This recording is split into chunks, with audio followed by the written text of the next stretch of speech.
Arif, kalau kita mengamati begitu ya bahwa memang proyeksi yang terjadi saat ini bahwa panen raya padi nampaknya akan terjadi kemunduran efek El Nino. Lalu kiranya dari Institut Pertanian Bogor apa saja riset dan juga inovasi yang telah dilakukan?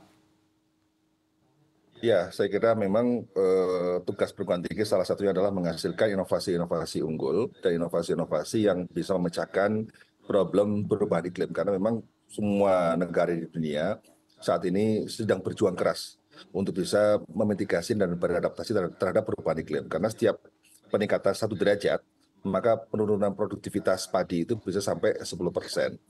Nah, oleh karena itu, inilah yang harus didorong agar kita menghasilkan varietas yang memang unggul. Satu, produktivitas tinggi. Kemudian kedua, yang bisa menghemat air. Kemudian yang ketiga, tahan hama, hemat pupuk. Dan kemudian punya masa waktu tanam lebih singkat. Jadi saya kira itulah yang bisa menjadikan kita untuk bisa survive. Oleh karena itu, apa yang kita lakukan di IPB adalah bagaimana menghasilkan benih unggul tipe baru yang memiliki produktivitas tinggi seperti IPB 3S yang sudah diterapkan di 26 provinsi. Jadi misalnya dengan produktivitas sampai 12 ton, itu saya kira sangat membantu untuk meningkatkan produksi di Indonesia. Nah, baru kemarin kita melaunching IPB 9G adalah padi gogo, padi untuk lahan kering. Namun padi lahan kering tersebut sebenarnya merupakan padi amfibi yang bisa di lahan kering maupun di lahan sawah.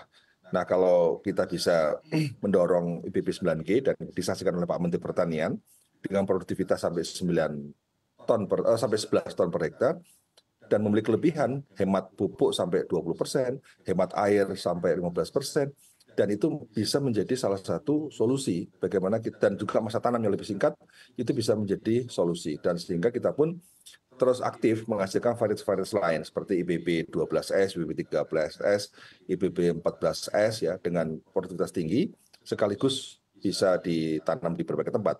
Nah, yang baru ini yang kalau IPB 3S kan sudah di 26 provinsi ya. Kalau yang baru kemarin kami launching bersama Pak Mentan, kita ada di Jawa Timur, di Jawa Tengah, kemudian di Jawa Barat, di Lampung maupun di Sulawesi Selatan.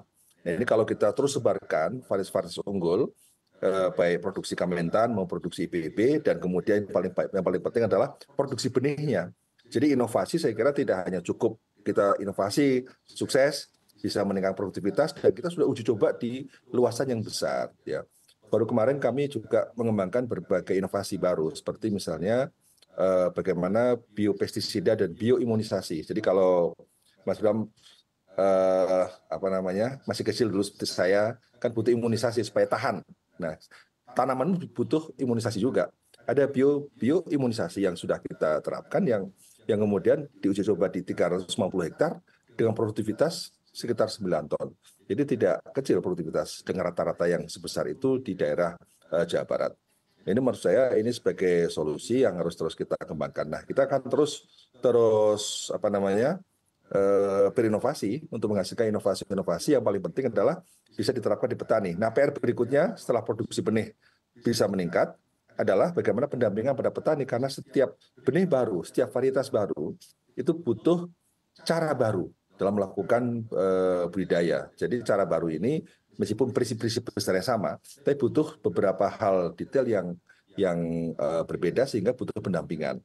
Nah, oleh karena itu ini perlu penyuluhan, sehingga salah satu agenda hari ini adalah yang paling penting bagaimana revitalisasi penyuluhan kepada para petani ini bisa berfungsi dengan baik, bisa berjalan dengan lebih efektif agar inovasi-inovasi yang dihasilkan oleh Kementan, oleh perguruan tinggi, khususnya IPB, ini bisa diadopsi dengan baik sehingga bisa mendongkrak produktivitas nasional. Jadi Mas Bram, kata kunci adalah memang pendampingan. Jadi ketika petani kita dampingi di daerah Jawa Barat ini rata-rata kenaikannya 1,5 ton per hektar produktivitasnya. Nah, coba kalau kita seluruh kampus di Indonesia turun bersama pemerintah, sama-sama turun, kemudian melakukan pendampingan pada petani, kalau rata-rata naik 1 ton per hektar produktivitas, itu sudah luar biasa sekali. Ya, sudah luar biasa sekali dan bisa meningkatkan jumlah produksi pangan kita. Oleh karena itu, saya kira semangat bersama kolaborasi antara pemerintah, antara swasta, IPB, perguruan tinggi lain, dan masyarakat petani, ini mau tidak mau, ini harus kompak ya untuk menyelamatkan pangan kita. Karena Kata Bung Karno kan hidup mati sebuah bangsa terletak pada pangan. Jadi pangan itu masalah hidup mati sebuah bangsa. Demikian, Mas. Oke, baik Pak Arief. Masalah pendampingan atau penjualan ini memang menjadi kunci begitu ya bagi keberhasilan tingkat produksi tani atau beras di dalam negeri. Kalau misalnya memang masalah SDM masih nyata di depan mata, lalu ada masalah apa lagi kiranya di dalam penyuluhan dan juga revitalisasi dari penyuluhan para petani di lapangan dengan menerapkan bibit-bibit baru atau bibit hasil inovasi Anda? Ya, saya kira yang paling kata kunci tadi kan penyuluhan, sehingga memang menurut saya saat ini saatnya pemerintah pusat bisa merevitalisasi penyuluhan, karena penyuluhan kan sudah didesentralisasi. Ketika didesentralisasi, tidak semua daerah merespons dengan baik, mengelola dengan baik, sehingga banyak sumber daya penyuluh yang tidak digunakan dengan baik. Sehingga saatnya menurut saya perlu penyuluhan itu disentralisasi, pemerintah pusat punya kewenangan, karena ini pangan ini menjadi vital sekali.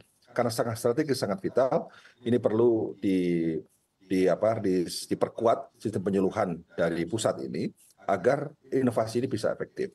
Namun persoalan pangan kan tidak sekedar bagaimana produksi tidak sekedar hanya varietas dan teknologi, tapi juga ketersediaan lahan.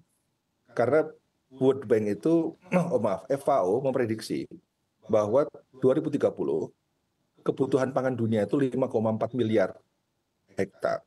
Dan yang ada di dunia hari ini adalah 5,1 miliar hektar. Kita memerlukan tambahan 300 juta hektar sedunia. Nah, oleh karena itu yang perlu kita lakukan adalah satu, memang mau tidak mau ada ekstensifikasi, ya, perluasan lahan. Kemudian yang kedua, perlu adanya pengendalian terhadap konversi lahan. Jadi sekarang saya lihat banyak sekali sawah-sawah beririgasi teknis yang dikonversi untuk berbagai keperluan lain. Itu investasi yang sangat mahal yang sudah dilakukan oleh pemerintah. Sehingga Undang-Undang Perlindungan Lahan Pertanian Berkelanjutan, Undang Topata tahun 2009, itu harus ditegakkan betul. Karena kita sebenarnya sudah punya instrumennya, instrumen undang-undang untuk menjamin dan melindungi lahan pertanian yang bagus. Nah, oleh karena itu, konsistensi kita dalam penataan ruang untuk mempertahankan lahan-lahan produktif yang beririgasi teknis, yang itu sudah merupakan bagian dari investasi pemerintah, ini harus terus benar-benar diperkuat. Kemudian yang kedua, tata ruang ditegakkan.